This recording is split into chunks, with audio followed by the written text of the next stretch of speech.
podcast. Good song. Yeah, this sounds like something carrots could grow to. Crunch into us. What's up, Doc? What are we doing? I don't know. Fuck them. Crunch.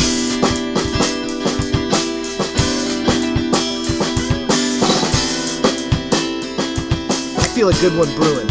I do too. You know what it's called? Shit. Like I've been drinking a lot of coffee. Oh, have you? I thought we were talking about a home brew. Oh. I've been wanting to home brew. You know, people home brew. You want to distill or home brew? I don't want to distill. I'm not. No? I wish I were the dude who sat in a smoking jacket with a nice cigar and like a tumbler of scotch or whiskey, and I am not that person. Okay. I'm just not. You have to accept things about yourself, Gerrit. You have to. Have to accept it? You just can't. I mean, you can still do the smoking jacket. Yeah, that's true. You know, I can wear a smoking jacket and make homebrew. In fact, I don't know any company that does that. So we could start a new trend. We'll be the people who make their own beer, but wear like smoking jackets, and we don't smoke and we don't drink whiskey. We just make our own beer. Okay. Like, yeah. So it's like Walter White wearing the hazmat suit, but he doesn't do meth, right? Oh, that's an interesting thought. Even though I think hazmat suits don't Not belong. even connection with meth. Yeah, it's just to fumigate a place. True, but you know. I like it. Smoking jacket. Yep. Brewery. Yeah, and we'll make. I want brew. That sounds fun. Let's do that. We'll do that. So, let's talk about retractions. Okay. Let's get a theme song for retractions. Okay.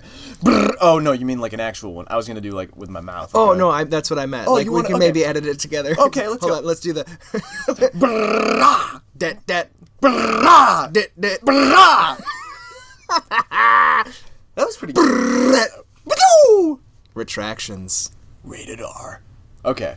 So here's the thing about. Okay, we need to address. Look how I loud know, it is. It got so loud there. I'll have to de-amplify that. I know that's gonna sound really awkward to some people. It's Ote. Anyway, so I do want to address some little inconsistencies, or perhaps I should say straight up incorrect things that we said on the Batman vs. Superman episode where we were reviewing the film. Okay. Number one, this is a very minor thing, but I do think it's important to know. We were talking about Hans Zimmer and Hans and Tom, you remember? Hans and Tom. I'm going to do the... well, we Let's won't do it again. Yeah. So... I said his name was Tom Volkenberg. It's Tom Holkenborg. Oh. I know it doesn't matter, but I just want to get it out. Yep. Okay. And then the other thing is, so Gerrit and I went to see Batman vs Superman again because I mean, duh, it's fucking awesome. Yep. And we wanna solidify our standings with how we actually feel about the film. We want to make sure that is how we feel the second viewing that we see it. So we do want to see it again. Yep. But we haven't had a chance. Like we went to the theater, and well, I don't know if you want to tell the story. I think that this is a story worth telling. I think so. And I think we can drop names as well. So I used to work at AMC theaters, okay? Mm-hmm. And for the older people listening, that's Star Theater. Yeah, so when it was like really cool. Exactly. If you're from Grand Rapids, you know this place because it used to be run down, and then they did a renovation. It looks pretty cool inside. Best theater in the area. Yeah, they have reclining seats. It's fantastic. So we went to see Batman vs. Superman on a Tuesday at 3:30. So in our heads, the weekend box office receipts had just come back. It had almost a record-breaking 70% drop. I don't know if it was a record-breaking, but it was pretty close, It's right? record-breaking. It is record-breaking. Yep. Okay, because I know it was close. So, but I mean, 70%. That's a good record to hold, though, right? That, yeah, let's do that. Yeah, that's what you want. I love because that means that everyone has already seen it. Exactly. That's going to see it. And yeah, that's it. I mean, it's pretty impressive. It did really make like a ton of money its first weekend. 500 million, right? Worldwide. Yeah, I mean, it's already at like 600 something million. I'm pretty sure worldwide. Yeah, it broke it broke box office records overseas, didn't it? Yeah. So other people that are smarter than the United States actually. But so we went to see it on a Tuesday at 3:30. We're like, okay, it's gonna be not busy. No one's gonna be there.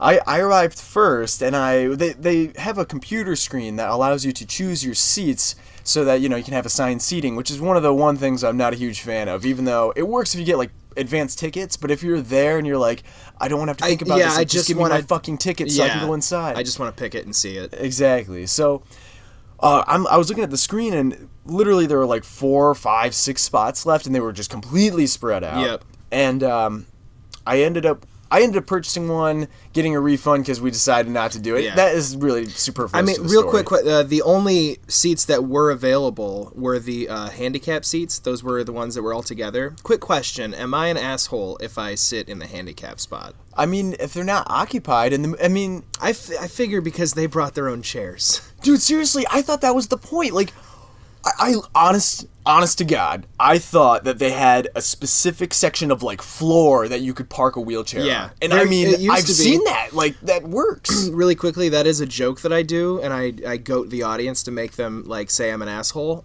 You would not believe how many people get offended when I say they brought their own chairs, but they did. They legitimately did. That's what I'm saying. Yeah.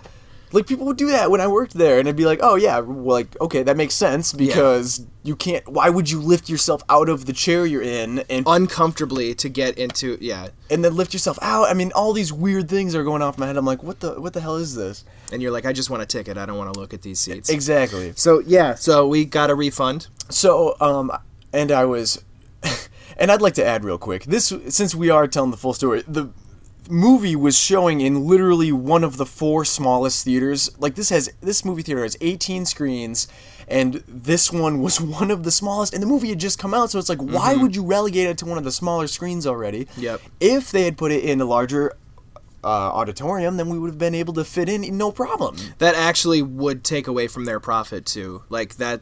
Yeah. I don't know if that's like a studio decision. No, I mean, that's Is a it good just question. the theater, or is it like the studios being like, put it into smaller screens and we'll get it out of here quickly so we can make sales off of like, DVDs and Redbox and all that shit. See, the thing is, though, I think that does maybe happen sometimes. Like, when a movie is could. horribly... If Yeah. it's a horrible box office, that's what's going to happen. But this one's still going to make money, and I know it dropped 70%, but at the same time... There was nothing else playing. Like, it's that and Zootopia right now, Yeah. basically, up until, like, Friday. So at the time of this recording, The Boss hasn't come out yet, which is expected to dethrone Batman vs. Superman. Melissa McCarthy is going to dethrone Batman vs. Superman. That looks like utter shit. It looks I know I'm not good. supposed to judge off of trailers, but you gotta sometimes. And it looks like a fucking heap pile of shit. The movie, the point that we're trying to make here is that we ended up talking to my old manager, who is very big into comic books. Now, neither of us are into comic books, which, I mean, I'm sure you can kind of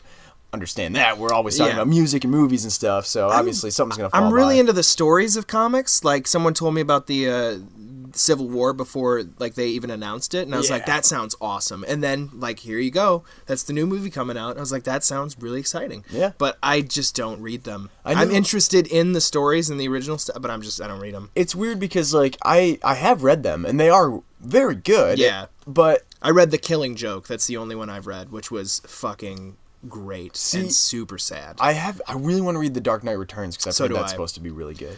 But yeah, so we're talking to your manager. So we're talking to my manager. He does read comics. He does read comics, and he liked the movie. And let's see, the one thing that Just as baffled as us, by the way. yeah, he really was, and he actually offered pretty much the same viewpoints that we had Yeah. in defense of the movie. And one of the things that I said in the last podcast was that I was kind of like weirded out that Doomsday didn't have any genitalia. Yep. And I almost didn't include that on the final. you know, edit. it's really funny, and It was funny though, so I kept it. it is funny. It's obvious that I'm just obsessed with genitalia at this point, because apparently in the comics, Doomsday is straight up like that. He's like a fucking Ken doll down there. Yep. And it was my old manager actually gave me a very good explanation as to that being the case, and it had to do with, like, DNA mishmashing, basically what we kind of talked about. Yeah. He went into a little bit of greater detail, but nonetheless, I must say that I was wrong, and that is not a criticism anymore, I guess, technically. Okay. Like, I can't... So but- now it's like 4 things that we don't like about this movie. Well, I must say, though, should I allow comic book lore to influence my opinion? Because we were talking about how comic books are completely different, so, we were, but that's a thing that it wouldn't make sense. I mean, to just throw a dick and balls on him. Like, if you already don't need it because of the source material, Like, I'm fine with changing certain things that, like, won't translate to screen, but that definitely is something that would not translate to screen. It's Right. like, oh, yeah, he's got a big dick and balls now. And For no reason. I mean, obviously, it does kind of make sense in retrospect. Yeah. And it's just one of those things where I guess I was so caught up in... I mean, they were going for... Realism? A sort of realism mixed with comic bookiness. And so to see a villain that was more comic booky, I guess. Yeah. I mean, he did look realism plus comic. He was actually the definition of realism plus comic book, I would say. For sure. Because he was a violent looking dude who happened to not have a dick and balls. Yeah. So, I mean, fuck me, right? I don't know. Jesus Christ. I can't believe I have a full-time job. Like, this is what I'm fucking thinking about. I can, doll. So... Jeez. But yeah, I mean, Batman vs. Superman, hopefully everyone has enjoyed it I mean, not the movie. Well, you can think whatever you want about the movie, but our 2 episodes, I'm very proud of those. I think that was fun. It was. Hey, what's up? Welcome Kevin's mother to the podcast. Yeah, what's up? We're live broadcasting. She goes, what'd you say? Nothing. This is perfect. Hi, Bella. I just wanted to say 2 thumbs up. I've been listening to them. I think they're great. Really? Yeah. All right. Thank you. I think you and Kevin have a thing going on, and I think you need to broaden your horizons and maybe like start reviewing movies and. Oh, we're gonna do. Thank you. I mean, this will be included on it. We have our first feedback for this, so that's great. Yeah. See, this is the real life version of an email. If we can invite all of our audience members to actually tell us in person, so we can get testimonials on this will be the inception of. It's gonna be exciting. It's like the behind the scenes of Inception. Mm-hmm. It'll be like the photographer taking pictures of people building sets for the movie Inception. I like that. Or like it's always fun. Okay. Thank you. Can you take Bella with you? Bella. She's not a very good guest. She has very little to say. I think we can hear those. Yeah, and if not, we'll cut it out. No, I'm keeping it in. You're going to? Maybe. we can keep those little tiny footsteps of Bella going up. She is stairs. a little cutie. All right. The point of this episode is about proposed movie sequels. What we think would be fantastic movie sequels in a world that they would never be. They would never happen because of how cool they are and where they would actually take the story. Exactly. I think that's a good way of saying it. I think it is, and I'd like to maybe not elaborate. I'll just say elaborate. Just say elaborate. I'd like to elaborate on that because. So a movie is successful and thus grants a sequel. In the sequel, the studios are always like, oh, let's do the exact same thing. Or, oh, let's do sort of the exact same thing, but just a little different enough to almost make it seem not the same. When really what they should be doing is something totally out of left field, way different, just using the same characters and the journey that they've already been on and thrusting them into a new storyline and plot. For sure. Like what life is. It's like, it's not like... If I'm in college and if I'm in a movie, if the movie is set in college, and the movie that is set in college is popular enough to have a sequel, it's like a year later and it's still set in college. But what I want to see is real life, where I go to college and then I am like working for the rest of my life. Like I want to see a sequel where like I'm at work and I'm not angry about it. It's just that that's what happens, So the dilemma that you could have with that is that it wouldn't be interesting. Yeah, I mean, the studios would be like, no. So the sequel you want to have that is proposed would have to be interesting. So for example, I think this is one of the best sequels of all time, and you might fight me on this. Psycho 2. That's not bad. I haven't seen it in a long time. I do remember. From what I remember, it wasn't bad. So the original Psycho came out in 1960, correct? Yep. By Alfred Hitchcock, and it's one of the best horror movies of all time. We should put the total like the soundtrack in for a second. I planned on it. Awesome. That, and then obviously followed by the knife sound in the shower. More like this.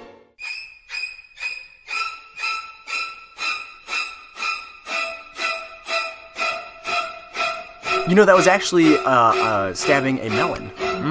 So there's actually no nudity or violence shown in that scene. It's just done through all editing. Yep, and then some chocolate syrup to simulate blood. Good old black and white chocolate syrup. Photography. That's what George A. Romero used for Night of the Living Dead as well. Chocolate Bosco syrup. I have not seen that in a long time. Anyway, Psycho 2 comes, what, 23 years later, 1983. in 1983. Yep. I'm good with math. Yeah. Especially when I'm reading your lips as you're about to say it. Yes. You could just be listening to my lips. Yeah, I'm listening. Also. Yeah. Psycho 2. Fantastic sequel. It was. Please elaborate. So I mean, spoiler alert. If you know what, go watch Psycho 2. It's been 32 years or 33. It doesn't matter. Since Psycho 2? Since 83? 1983. Ah, that is a long time. Yeah, man. So Psycho 2 is pretty much the complete opposite of Jaws 2, because Psycho 2 takes... So at the end of Psycho, you have Norman Bates, who is sentenced to prison for his crimes that are psycho. And then in 1983, when Psycho 2 is set, he gets out of jail, not escaping. He actually gets let go. He's released from a mental institution. From a mental institution, because it's Been good behavior. Yeah. Being They're like, rehabilitated. he's not insane anymore. Yes. We fixed him. It's such a great catalyst for a story. It really is. is. So good, because you take this person who you have seen be a psycho, literally psycho, and then he's released back into society. So it brings up those feelings that people could have about what happens if this actually does happen. Because Charlie Manson was in everyone's minds, and any serial killer basically would be when in they're people's up for minds. parole. Exactly. And of So course, parole. there's some that are totally paroled For too. sure. So great idea. So once he gets released, he goes back to the hotel the motel, and then the house that he lived in, which is right above the hill. So it uses the same setting, uses the same character, and there is a relation. There's the sister of the woman. Yeah, who's the sister of the lady who's killed in the shower comes back. The same actress plays her. Same also. actress. So you have the same characters. And she's there like protesting his release. She's like, you can't do this because he killed my sister. Exactly. So then he's released. He goes back to that house, and then shit starts going down. It does. And what kind of shit? Murdering shit. Yeah. The murdering kind of shit. So then it becomes a mystery film. Yeah, it does. Cause it becomes who's killing? Because he doesn't remember doing it. Yeah, and he didn't realize that he was doing it in the first one because he thought he was his mother. True, basically. and since he was technically rehabilitated, exactly. People are like, I mean, he seems like he's all right. Exactly. Now. So the twist of the movie, I think we can tell it. Let's do it. The twist of the movie is fantastic because it is that woman's sister. Yeah, it's the woman's sister who's trying to frame him for murder and trying to drive him crazy in the process. Yes, and it is fucking great. It's a great sequel. You sequel. make me want to watch this again, dude. And you wouldn't think so because you have Hitchcock doing the first one, and then you have. Because Psycho 2 is such a great example of taking a sequel, taking those characters, taking the setting, and spinning it on its head. Yeah. He turned it into a mystery, and I didn't see the twist coming at all. Yeah. It's super great. It works out very well. And I think the only thing you could say against Psycho 2 is that it follows one of the greatest movies of all time. Yeah, and that's the reason that people don't like it. Exactly, which is unfortunate. But I think that's a really great example. Mm-hmm. And let's further that. Let me give you a counter example. Please do. Okay, so let's think about this for a second. I mean, I think it's very easy to stick to horror movies for this. So let's say A Nightmare on Elm Street, all of the movies in the Nightmare on Elm Street franchise. Okay. Literally can be boiled down to Freddy Krueger murdering teenagers.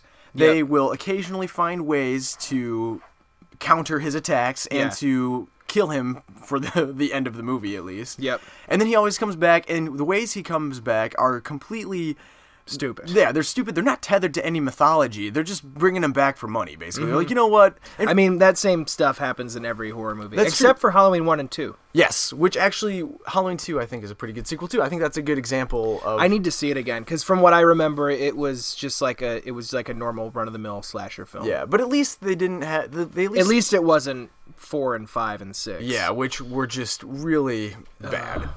Really bad. Need to think of better words to describe that. Really bad. But so that's what you have in sequels. You can that's true of any action movies too. Generally, I would say Die Hard happened to do it pretty well, but I mean, essentially, it's a cop stuck in a crazy situation. I mean, 1 and 3 are the only good ones for me. Yeah, I mean, I like the second one, but that's more of a nostalgia thing. So well, yeah, it's just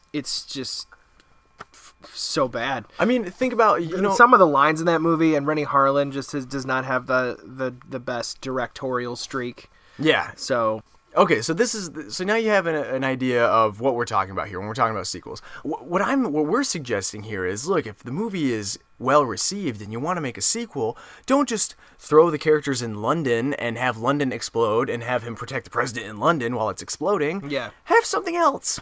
I don't know what it would be in that exact situation. But Well, that just is one that doesn't need a sequel. Like that's a thing that upsets me. Is like, so I'm looking at your DVD rack right now, and I see Under Siege. Now there is Under Siege 2: Dark Territory. That's the same thing. It's on a boat and then it's on a train. yeah, It's the same goddamn movie. it is.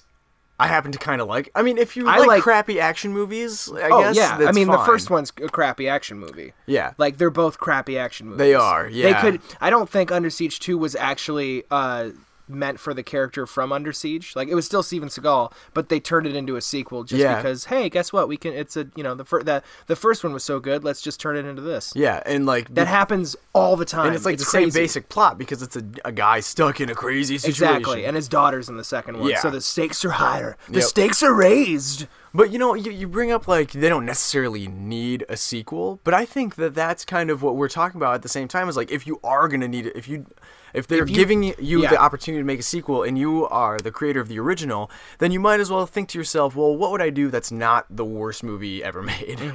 So I mean, that's the reason that Die Hard with a Vengeance works so well, is because it's out in the open for one. It's out in the open. It's New York, so it's crammed. Yeah. You have the brother of Hans Gruber. Yep. He's doing the bidding and the revenge plot. Yep. You have Samuel L. Jackson as the partner, and he's a black guy, and you have a white guy, and they don't always see eye to eye. Yeah. So this is a perfect catalyst for a Yeah. buddy cop movie. I can totally see that, and like it takes the original idea of like claustrophobia Yes. and it explodes it, but still makes it like good Yeah. and ties it up very well, especially with the whole and revenge aspect. that's a good example. So I guess this is a very specific example. I think first of all, action movie sequels and probably crappy horror movie sequels exist in a different realm. I mean, they're For there sure. to make money. You don't necessarily have to do anything beyond make it decently watchable. No, and that's the reason that, I mean, London Has Fallen Yeah. is now a sequel to Olympus Has Fallen. But my thing is, like, if you're going to try and make a sequel, you have to make sure that it exists within the same reality that you established in the first one. Yeah. Which I think is really difficult because in a movie like Under Siege, where Steven Seagal plays a Navy SEAL chef who's in the Navy. Yeah, that's true. Which was pretty funny in the movie because it's like, okay, he got demoted, he's a chef he's still in the Navy, so okay. But my thing is like Now he's on a train and it doesn't make any sense. Exactly. There is the zero possibility that he's going to be on a train the same time terrorists take it over. Yep. Which like is true of any like the Die Hard movies, any movie. So really. it's just it comes down to willful suspension of disbelief. Exactly. But Yeah. my thing is there's no need to willfully suspend your disbelief if you can like somehow work out a circumstance that allows the action to unfold organically. Yeah. So just as an example, and I'm not saying this would be the best Under Siege sequel, but what if he like his actions in Under Siege 1 were like they were like, "Oh, we're sorry we demoted you from Navy SEAL to chef. You did a Yeah. great job. You're back in the field, bro." And then number 2 is just him assassinating like a Latin American dictator or something. Why does he have to be Latin American? Yeah, I know, right? Because it was in the early 90s, Gerrit. Yeah, Come that's on. true. Well, I mean, didn't he do another movie and then come back to that? I mean, his movies are all the same. Oh, they're all terrible. Yeah. I actually hate his movies now. They're As bad. an adult, I cannot watch them. Not even for joy. I watched a Jackie Chan movie yesterday, and Was it Rumble in the Bronx? it was not, even though I have been meaning to watch that again. It was Super Cop. And Oh, okay. I had a great time. Like, it's a crappy action movie, but it's not crappy either. It's like, it knows what it is, and it's great because of it. That's because Jackie Chan is charismatic and Steven Seagal is a fucking oaf. I completely agree with you. You are absolutely right. Yeah. That's hilarious. Isn't Jackie I never Chan made like that 90 connection. years old? He is only like 63 or 4 or something like And that. he can still... He can still kick some ass, I'd Yeah. say. Yeah, for sure. I Good mean, for him. Yeah, I mean, damn, you know. But it was so awesome to see him in his like late 20s or whatever in a Yeah. movie because it's been so long since I've seen him. He can bust a move. Mm-hmm. There's a scene in the movie where there's a helicopter flying. There's a ladder dangling from the helicopter, And he and he's jumps on- dangling from Yeah. the ladder.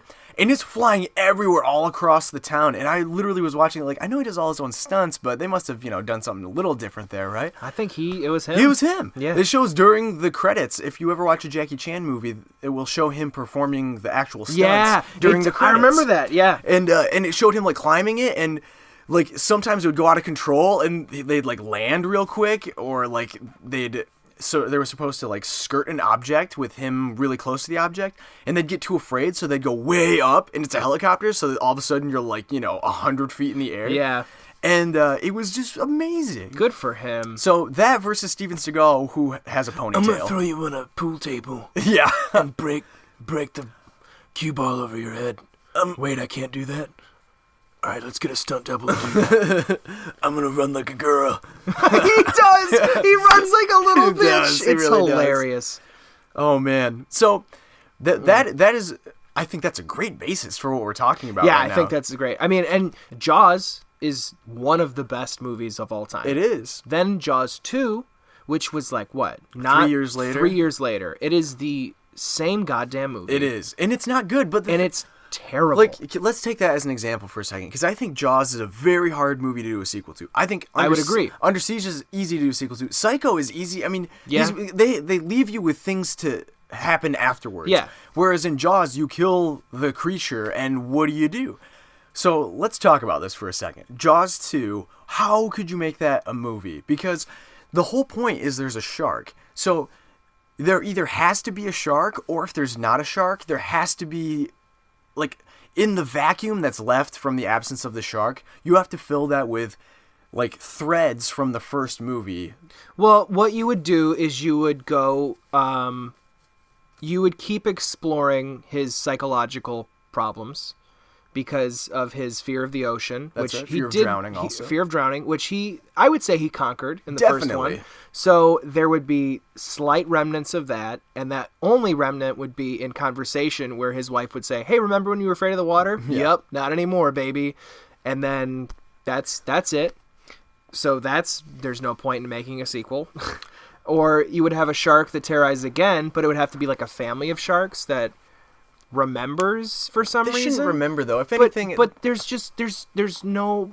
It's a movie that never needed a sequel. That's true, but- Unless you make the exact same thing. But, like, you shouldn't, because if you're given the opportunity to make a sequel and you're a creative person, Yeah. it's like, well, fuck it, let's do something crazy. So, like, So what would you do? this is what I'm thinking, and I'm just making this up on the spot, and I'd love to hear your input, okay? Let's do the Godfather Part 2 effect, where you show the rise of Vito Corleone, Yeah. and then the fall of his son, right? At the same time. So for Jaws 2, what you could do, there's 3 different ways this could go, because you need at least 2 storylines to follow. Yeah. And we can choose them, we can pick and choose. This is obviously just hypothetical. So my thing is, you could go back in time and have Robert Shaw's character, Quint, in the World War II with the sinking of the USS Indianapolis. So it would be a prequel. Sort of, like a prequel sequel, where like his storyline is him in the ocean developing this fear of sharks, and then it would flash back to Amity in the after events of Jaws 1. Yeah. Where, Brody, he's not a sheriff, he's, the chief. He's the chief Yeah. of the town. Where he's like, having to deal with the onslaught of maybe reporters that have come in. I like that. Or, the new political regime in place. Mm-hmm. There's that. Or you could also, Matt Hooper, who's the biologist, he could be way off in the Arctic studying ocean, like sharks over there, and like see how he's feeling. Maybe he goes diving and a shark brushes him and it doesn't attack him, but he gets freaked out and he has to psychological surface. problems, yeah. Like, I'd love to see a movie with all of those things smushed together, and it's like a 3-hour long epic. That would be a great sequel. Right? Like, that's what I'm saying. Yeah, like, you exactly. could always... I mean, I'm not saying that exactly, but at least those are ideas that would make way more sense than a random shark coming back again. Yeah. Brody even says in the second movie, you better find someone to take care of this, because I'm not going through that hell again. And then he does! He does! It's like, there's no sequel without him going through that hell. Like, movies are an endless flowing source of creativity, and to just make a shitty sequel, even though you could easily make something good, it's like anytime Adam Sandler makes a movie, it's like, bro, you're talented, you have the money, why don't you just make a good movie, for fucking He just Christ's keeps sake? phoning it in. He does. It's sad because that's what it is. It's literally, how can we make money? That's all it is. People are stupid. They will see this. how do we make money? Well, let's just do the same thing. It's just so unfortunate that there's a disconnect between like Creative success, people and money? Yeah, like creative success and monetary success. Yes. There shouldn't be. Completely agreed. The studios should be like, okay, let's give them whatever they need to do to make their own weird ass sequel that has 3 different storylines, like across different time periods. Yep. All right. What movie would you make a sequel to, or like what proposed sequel would you have? So like this is based on the idea, obviously, that the first was very successful, and I have a couple. Is it cool if we go through a couple? Oh, for we'll sure. go back and forth. For of course. sure. I do want to start with an oldie but goodie before we go into the ones that I was talking to you about earlier, and that is The Hills Have Eyes. Okay. Is that cool? Yeah. So No, how dare you? yeah, fuck me. Not really. That's anyway. So in the original Hills Have Eyes, it's just a horror movie about a family stranded in the desert with a bunch of mutant cannibals killing them and eating them. Yep. Which, man, what a great family-friendly movie. Can't wait to watch I don't that. think it was meant to be family friendly. Yeah, just features of It family. was meant as like a cautionary tale. Yeah, don't. Don't go to the gas station where one guy works. Yeah, with That's no pretty teeth. much every gas station That at 3 is, a.m. surprisingly. So, that movie came out. There was a sequel that was poorly received. It wasn't the same thing, but it was basically, soldiers going in to kill the cannibals or getting caught up in their... And you are talking about the remake. I'm talking about the remake specifically. So the original Wes Craven picture, and then there was a sequel to that, The Hills Have There Eyes are, Part yep. 2. Yeah. So The Hills Have Eyes Part 2, the original one. what was the That one that wasn't did like- feature characters from the original. it had characters, but they were Yeah. like going through therapy, weren't they? They were. In fact, that was one of the only good parts about that movie. Yeah, and then it did a bunch of flashbacks to the first one. Yeah. So The Hills Have Eyes is a franchise. The first ones came out in the 70s, and then Yep. the new ones came out in the mid-2000s. And in the original version of these, in the second movie, which must have been the early 80s, there's a scene where a dog who was the survivor, one of the survivors from the events of the first movie, the camera pans in close, And and he it has a flashback fades into a flashback, of and the him dog has a flashback. biting Michael Berryman, isn't Yes, it? that's What the- exactly what happens. Oh my god. Just to give an idea of how absurd this movie is. Yeah, okay. So, okay, let's... And then the remake, they had the troops going or whatever. And Yeah, then in they the went into second the hills. one, Yeah. there's like a National Guard team that's like training in the hills. They get caught up in the shenanigans, and that's what happens. But okay. It's not very good, though. No, it's terrible. I also don't know why. See, that's a dumb thing. Is like doing a sequel that really has no tie to the original other than the characters you weren't rooting for. That's an interesting thing you say, because... It is a different direction, but It it's is. also highly unnecessary. But it also is almost more realistic. I mean, depending on how you wanted to take the characters from the original. Yeah. For example, I don't think that any family member that survived an ordeal like that would never be seen in that part of the country again. Well, that's why the therapy thing Exactly. is actually a good catalyst I for agree. a sequel. In fact, so that was what my idea was, was all the characters from the first movie that survived, and there were 3 of them, you would just kind of see how the events of the movie impacted their lives. Yeah. I mean, it could just be suspenseful. I mean, you'd be walking down a dark street, you think someone's following you, and they're not. But, like, it's framed and it's felt in such a way that you Yeah. feel the paranoia that's building in their minds. Like, that's what I want to see. For sure. That's like, it's not necessarily horror. It's more of a psychological thriller. Yeah, like, you could call it The Hills Still Have Eyes. And That's there's a no good hills. title. But let's say you're in New York. Think about all, like, the eyes of the are- buildings. Yeah, it's like that. There's, like, a metaphor there, if you will. You could actually have a long shot where it's like him sitting on one of the people sitting on a bench, like smoking a cigarette, and then like behind him you see all of the lights in this building turn off except for like 2 in the middle. Then they look like little eyes. Like, that's a great shot idea. and then he looks, and then both of them just turn out. And then think about, like, so in the movie, the 3 surviving members of the family are a brother and a sister and their brother-in-law, and then the brother-in-law's daughter, so like the niece of the group, who happens to be like a toddler or like a baby. So you could have a sequel where, the brother and sister, they're obviously having their own issues, trying to find their place in the world after having been through this horrible ordeal. And then you have an awesome other aspect of the story where this baby is now growing up and is like, why is my dad a heroin addict? Like, Yeah. what's this all about? Yeah. And why aren't you talking to me? Like, there's so many ways you could go with that. And to just bring it back to, cannibals, it's like, you don't need to do that. You could do something crazy and weird and out of the box. I totally see that movie. A bloodless psychological thriller featuring the survivors of a disgustingly gory horror movie. So here's a good example.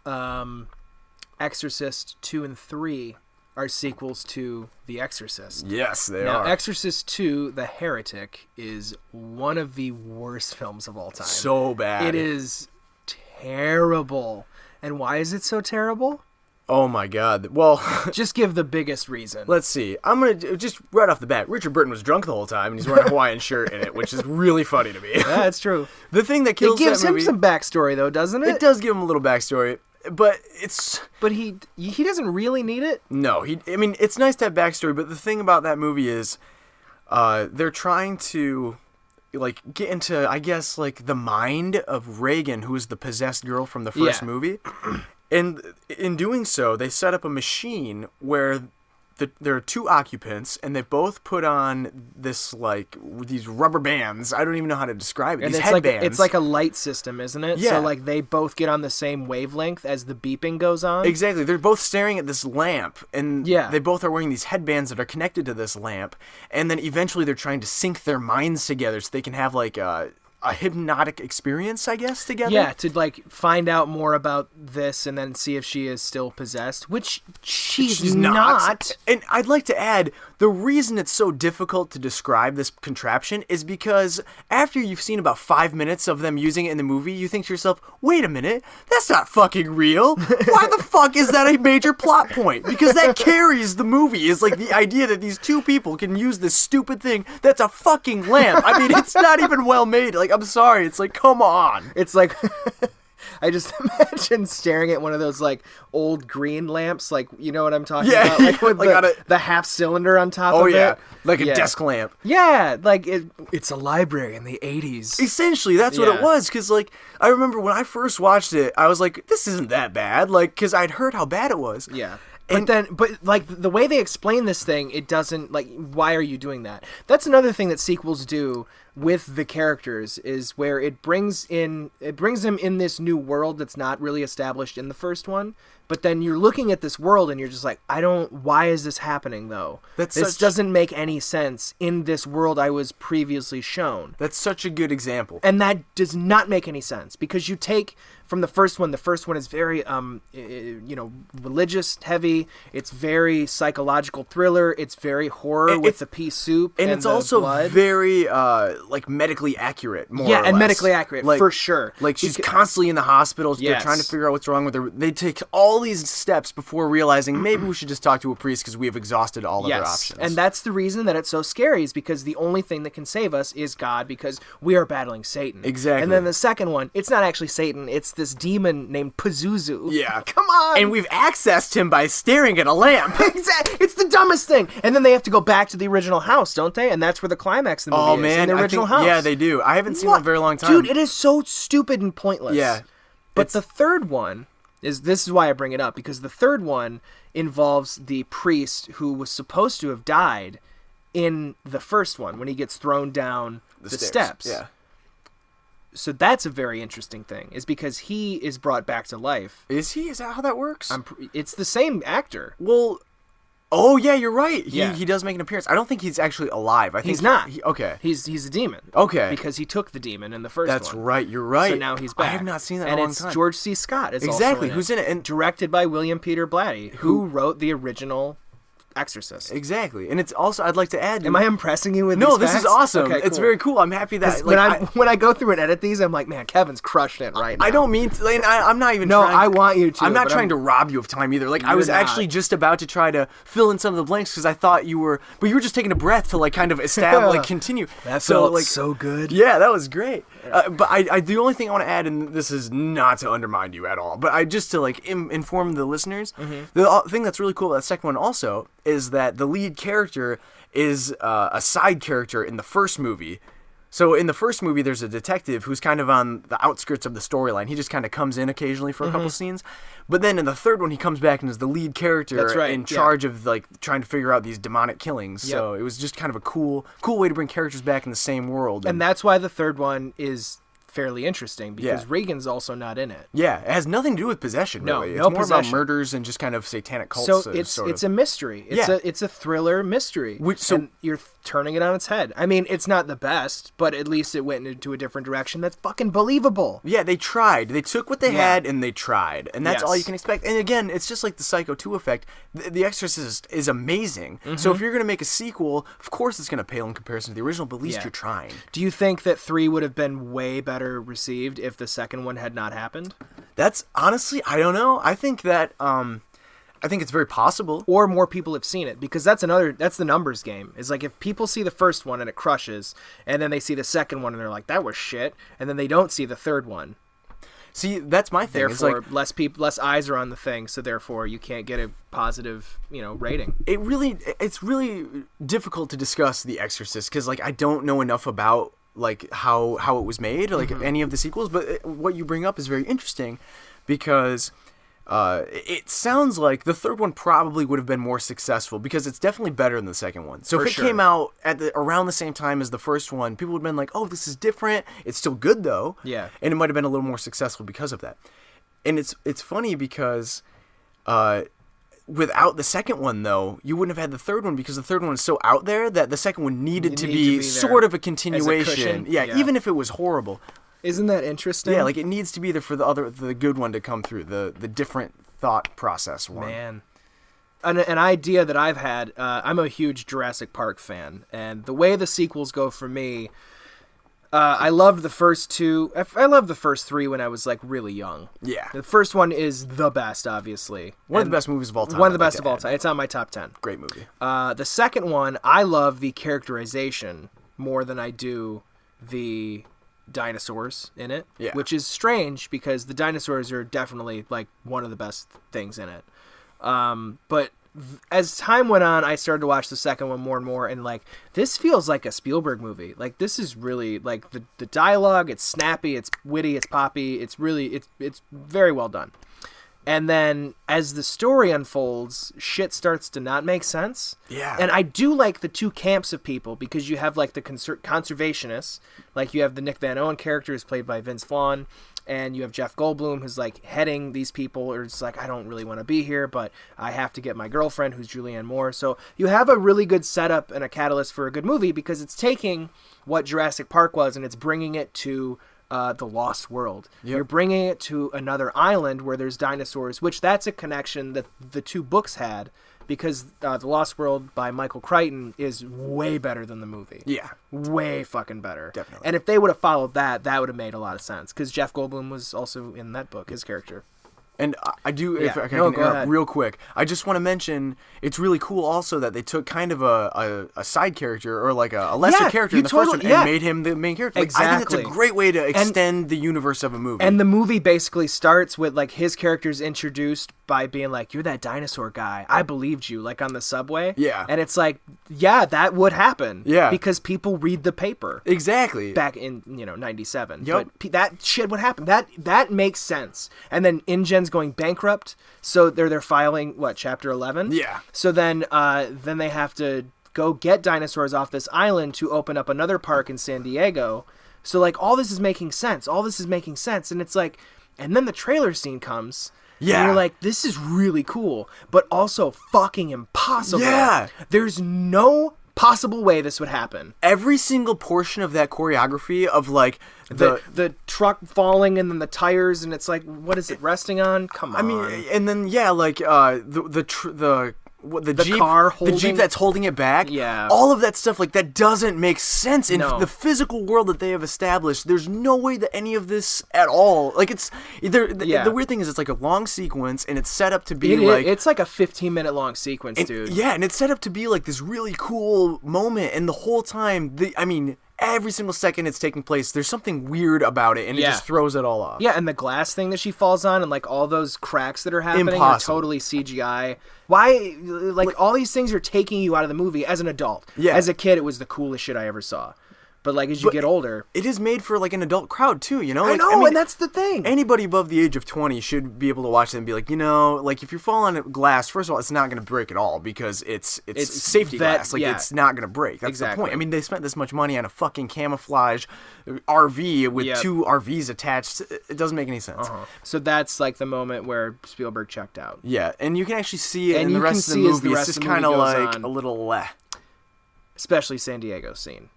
Yeah. Like that is not supposed. That's not how that movie was supposed to end. Do you know how it was supposed to end? Or? Not that way. Okay. That is no. They were working on the movie, and then Spielberg is like, "I don't like this ending.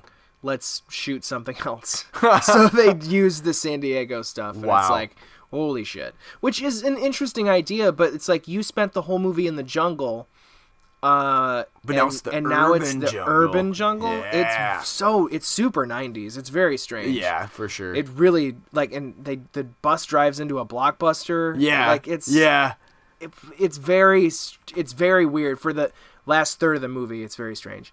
So, Jurassic Park 3, do we even have to talk about this one? It's fucking awful. they turned it into a B movie. Yeah. It's definitely a B movie with 2 dinosaurs battling each other. You kill the hero of the first one. It's got a husband in the second one, and dude, it's so stupid. 3 is just terrible. It's good to see Sam Neill back. Yeah. That's the only thing. And that's the only saving grace. And then Laura And it's Dern is in 3 scenes, which is great. Whatever. So then, what was it? 20? No, it was only like 15 years later. 15 years later, we have Jurassic World. Yes. As time goes on, I watched it again, and I'm like, this is a movie. And that's what it is. It is a movie. It's a movie. I'll agree with you on that one. And it's cool to see dinosaurs, and where can we realistically go with a sequel to this movie?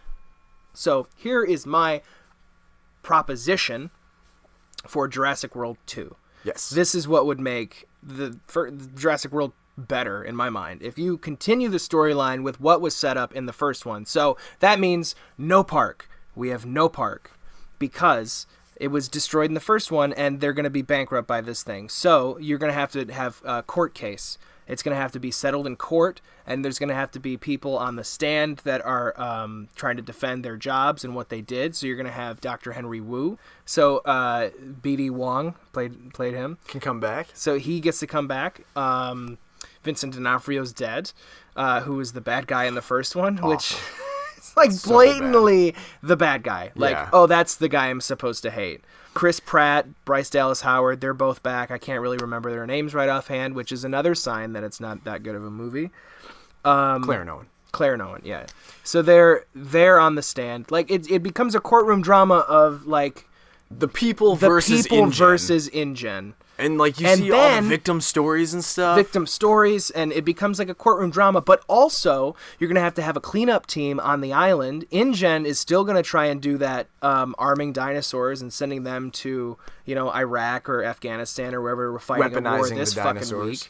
Yeah, so they're going to have to be doing that storyline at the same time. So now we have 2 storylines going on. The 2 characters really are not intersecting. And then the third storyline is continuing with the kids' parents' divorce. I'm kidding. Who gives a shit? I know.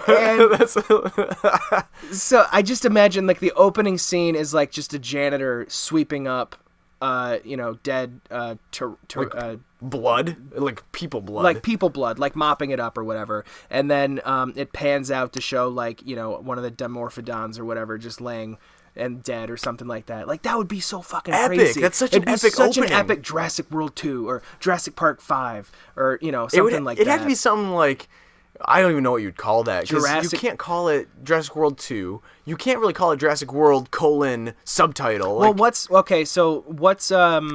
I think you could. What's a court term that would like work versus? Here? You could do like the people versus Jurassic World. That's almost funny. I like that. Almost works in a very like. I mean, I would watch that. I would watch it too. So this is the third storyline. Oh my god! So you remember Nedry in the first one? Yes. So he is working for InGen, but he goes to get those embryos for Biosyn. Right. So we're talking about the first one. The first one. So Biosyn is the other company that is in competition with InGen because they want to steal the ideas and the embryos and actually make dinosaurs too. Yeah. So the other plot line would be multiple corporations trying to build dinosaurs just like InGen did. There you go. Dude, like, that's a great idea. That's a great fucking movie. 'cause, I would kill to see that And movie. the thing is that you can take that so many ways, too. Like, you have Exactly. these ideas. Like, you want to bring dinosaurs in? You could. There's no reason you can't. Like, you can... The cleanup crew could experience some issues. You could have the people that are creating their own dinosaurs, like, having weird malfunctions in the lab, Yep. or, like, an escaped For sure. creature in the lab. You better copyright that shit. Get Universal to cut you a check. Well, dude, why don't we just make that movie? Dude, We could do a it. fan script. Well, I think it's called a spec script. I could Oh, be yeah, I've wrong. heard of that, yeah. Yeah. Where you make it and then you sell it to a different studio, or try to sell it to Yeah. studios. But like, I would totally watch that. Like, that is a good sequel idea. So like, let's list a couple of the ones we have. We have like a proposed Jaws sequel. We have a proposed Jurassic World sequel. We have a proposed Hills Still Have Eyes. Yep. So I want to throw one back at you. For sure. And so we've been talking about James Bond. We still have yet to do our James Bond episode. We will Yep, eventually. we will. But I had this idea where, you know, he always gets caught up in a James Bond movie where there's a villain and a couple Bond girls, and he has to go to a lair, like a villain's lair, and there's going to be explosions and henchmen, and Which those are all the same movie. but in any case, Your proposed idea. so here's my proposed idea, and I don't know exactly how this would work. I'd love some feedback.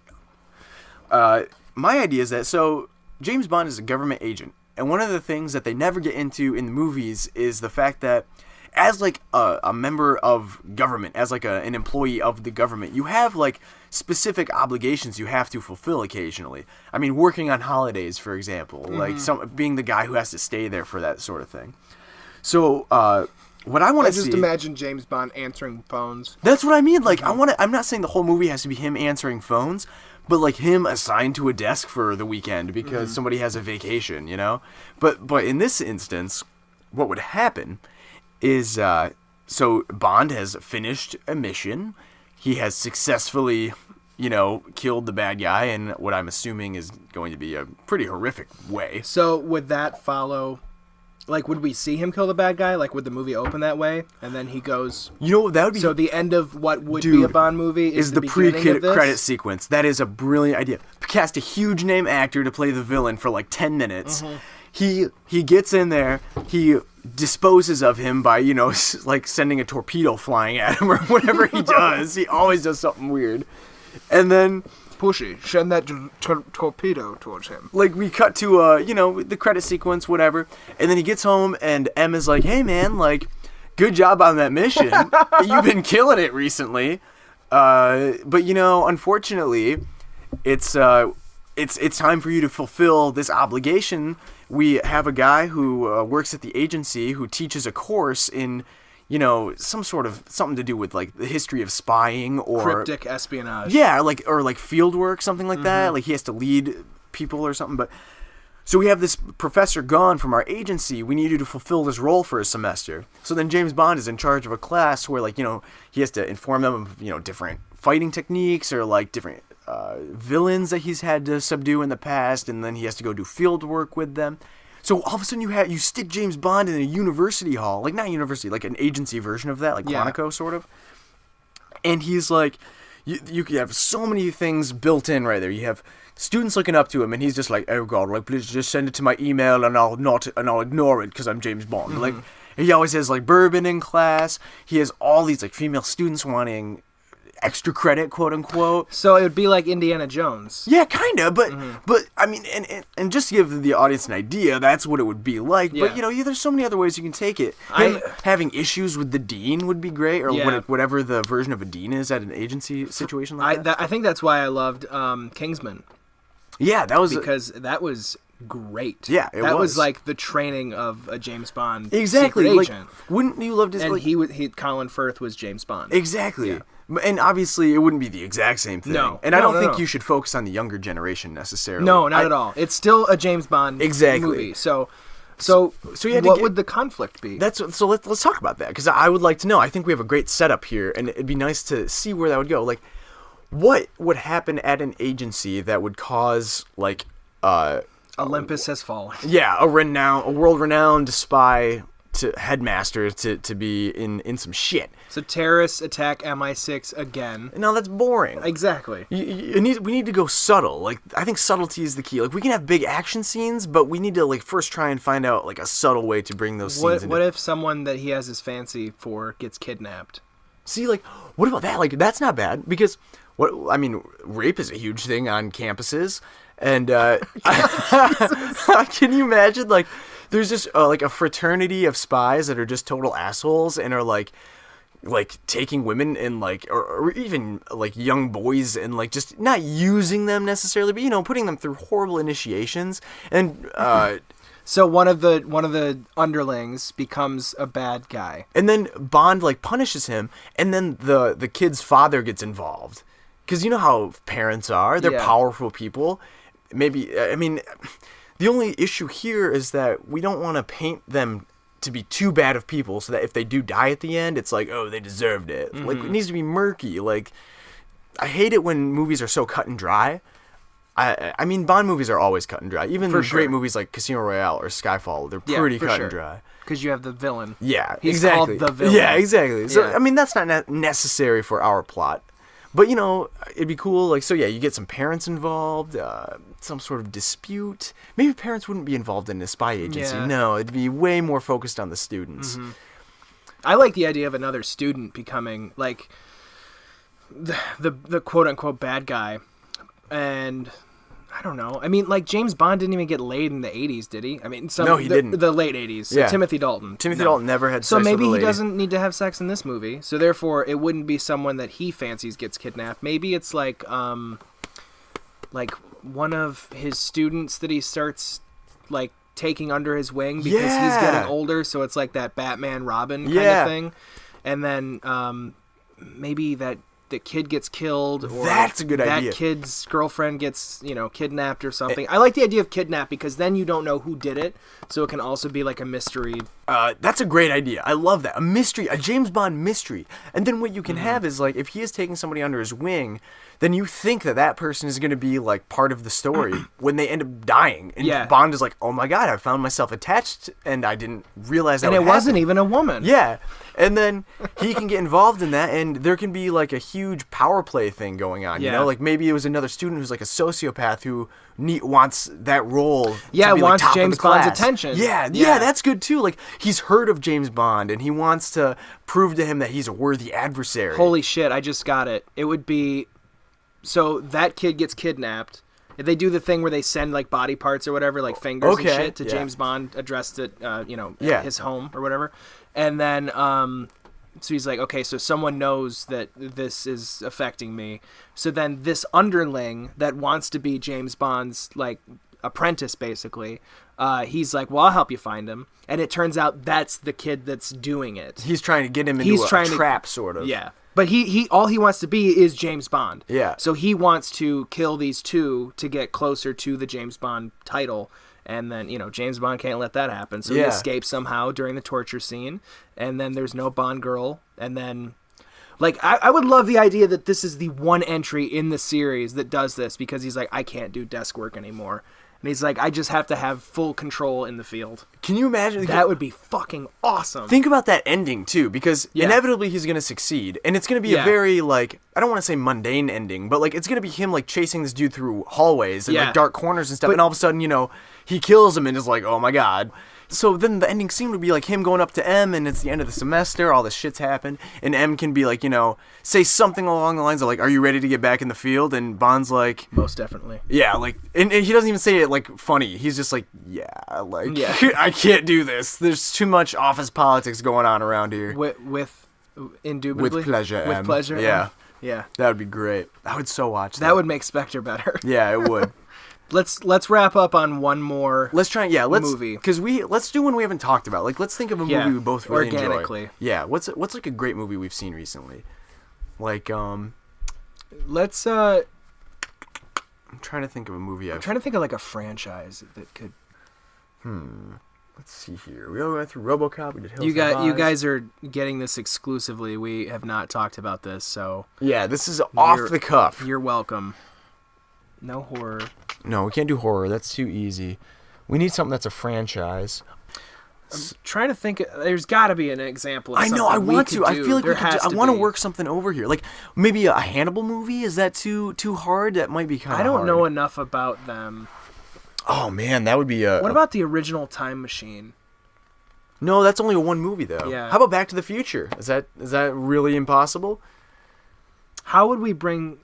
Okay. How would we do it? Okay, here we go. Here we go. Do you have some? No, I don't. Let's do it though. So Back to the Future 4. We have to do a couple things. One, we have to acknowledge all the time that's passed. Yep. That's a given. So there needs to be an issue at hand that involves time travel, and it has to do with Doc Brown's ability to travel through time. He's getting old in age. Maybe he has died at some point. I hate killing off franchise characters, but Don't kill him. He's still alive. okay, but like he has 2 sons too. Like how would they figure into this? There used to be a TV show. Do you remember the TV show? There's an animated TV show that was the 2 kids riding around in the time machine. So we don't want it to be like that. Let's be a little more serious. I think so too. But something that could still be in a movie. Would like Marty McFly would have to be in it at some point. They would need something from him. What would they need from Marty McFly? His knowledge of time travel? He was like a slacker kid, though. I know. What? What purpose would his character serve in coming back? Okay, let's pick a career for Marty McFly. What would his career be? Okay, so he avoided the collision with the Rolls Royce, so he never ended up having to sell out and work for a corporation. Yeah, so he would be a musician. Or because that would continue with he could be a musician. Something in the music world. He could be like a producer or a manager of some kind. Because it is years later. He's so getting be older. In his 40s or 50s. He's probably in his 50s now. Yeah, so 50s. Okay, so something 50 in the music world. Marty McFly. He would be. What would the Back to the Future One Last Ride? This is so weird because they've had this discussion multiple times. I know, no wonder. I bet this is how the discussion goes too. They're like, I don't know what we would do. But There's got to be a point though. Let's think for a sec. So my thing is, so you have to bring all of these characters back into the fold. We have to acknowledge the amount of years that's passed. Mm-hmm. We say Marty's in the music world. They would have to come to him. Maybe Doc Brown is dying. He's not dead yet. He's dying. Yeah, okay. And he wants to say, "What's up, Marty?" one last time. They want to have. I like that. The fact that he's dying shouldn't be an issue, Like they're not trying to save his life. Exactly. He's pretty old now. And then what if Doc had been working on a car, so it's not the train. He went back into the 80s and decommissioned the train, made another DeLorean, and then handed Marty the keys. Wait a minute. Now this might not be a good idea, but what if you had somebody who caught wind of this whole plot, the whole story, they know about it all. Yeah. They take the train in an attempt to go back to the 80s to destroy all of these events from happening at all. That would be great. So then someone goes back in time to try to kill Doc Brown before he creates the time machine. That's a good idea. It would be like I just picture like a map hanging up and like a bunch of thumbtacks in it and string. Yeah. So it's like that, Born Supremacy shit or whatever, where they figure out like here's the connection here and there. This is dark. This is why he wants to kill Doc Brown. He hates Doc Brown. This guy, we don't know who he is yet. He hates him so much that he wants to cause him to not only die, but he doesn't want his family to exist. He wants to destroy the family as well. And that's why he decides to go back to kill him in the 80s. What's Biff up to now? Well, Biff, so he'd still be alive. He'd be like grandparent age. I mean, 2015 is when Back to the Future Part 2 takes place. Yeah. So that was just last year. So he'd be grandpa age. He has grandsons, as evidenced by Back to the Future Part 2. The events didn't play out the exact same, but he still has grandkids. So you have Griff. His name's Griff. That's right. Yeah. Oh my God, now I remember. Holy shit, that's perfect. So old Biff tells Griff the whole story and presents some form of proof. We would need to figure that out later. Let's not focus on the little things. Yeah. Griff is like, I've been robbed of my identity. This is not my place in the world. This is not my natural place. This has all been fucked up because some assholes decided to build a fucking time machine out of a DeLorean. Mm-hmm. At the same time, Doc is dying. Comes to visit Marty. The train is stolen. All of the events are undone. And in this world, even if the events are undone, for some reason, Marty knows that it has happened. Do you know what I mean? Have you noticed, like, because, like, whenever something is changed in the Back to the Future franchise, he's aware of it. It's not like his memory is reset. Yeah. So physical elements like that, we can stretch a little bit, because that's the universe that they've created for themselves in the franchise. So the dark version of this is that Doc is dead. So he's been dead since 1985. Since 1985. And Marty is aware of it, and he has no time machine to get back in time. So he though. has to build his own time machine. I'm not saying he has to. He'd have to get creative. Maybe that time machine from the Old West, because remember they still had one with the broken... Oh, hang on. I'm getting this. Funny. This is awesome. This is amazing. Yeah, I do need to get going at some point. Let's wrap this up as much as we can, because this is a great idea. In Back to the Future Part 3, there are 2 time machines in the Old West. Do you remember this theory at all? There are 2 DeLoreans in the West at the time. There's one buried. Because, there's one... There's the one that Doc Brown buries that he was transported with. Mm-hmm. And then there's the one that Marty goes back in time whose fuel tank is... The fuel line is destroyed. Yeah. And that's the one that they used to get back to the 80s. Yep. So Doc has always had this other one there. So how does Marty get back to the 1800s to get it? Oh my goodness. He'd have to go... The only issue here is that Doc... They use that one to get back in time again to the 1800s. So my original thought was, well, there's been this extra time machine hidden since the 1800s that he could use. Mm-hmm.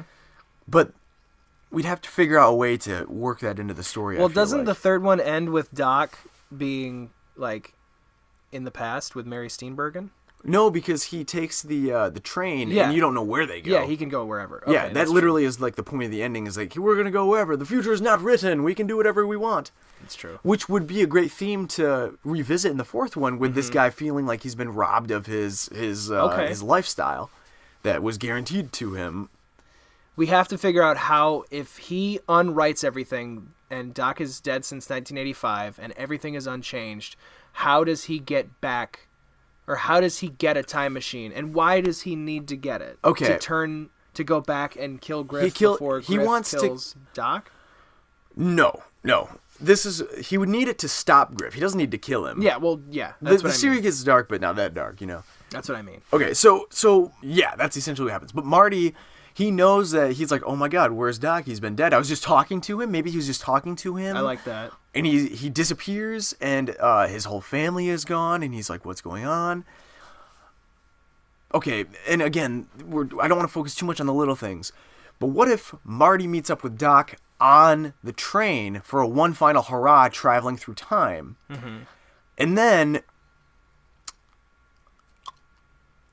Doc is killed in that amount of time while they're traveling through the time. So they're like in a wormhole.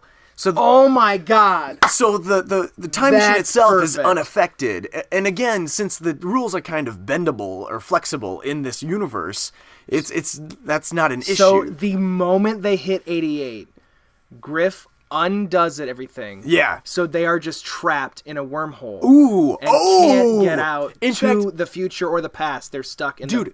Given that, they're present. In fact, Doc could be alive during that. So they're stuck in this purgatory. So you can see the events play out also with Griff being like a powerful guy who's a dick in 2015. Mm-hmm.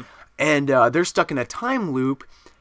Yeah, that is an interesting thought. Good. They have to figure out how to get out of the time loop, accidentally revisiting areas that they haven't visited, that they have visited. Well, that's when they can get that second car, is when they go all the way back to the 1800s, and they would have the rail track, or the railroad track to go onto with the train. So once they figure out how to get out of the wormhole, they go back to the 1800s, get that, go to the moment that Griff, and then...